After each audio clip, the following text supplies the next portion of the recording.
আসসালামু আলাইকুম বন্ধুরা, কেমন আছেন? পদ্মা নদীতে মাছ ধরতে গিয়েছিলাম গত বৃহস্পতিবার। এটা হচ্ছে রূপপুর পারমাণবিক বিদ্যুৎ কেন্দ্রের সামনে লালন শাহ ব্রিজ, পাশে হাডিং ব্রিজ আছে। তো এখানে নতুন পিলার বের হয়েছে, এর জন্য আর কি এখানে প্রতি বছরই এই সময় পিলার বের হয়, অনেক শিকারী মাছ ধরতে আসে। তো আমিও মাছ ধরতে আসছি, তো দেখা যাক আজকের কি ফলাফল হয়। তো আমাদের সাথে থাকুন।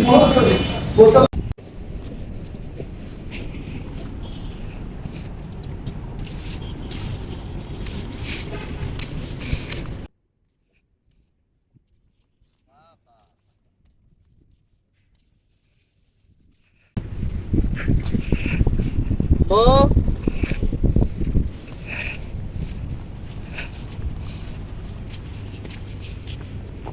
আম্মু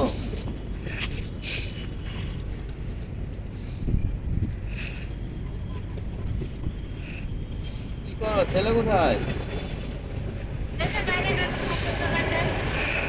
আইছে সে?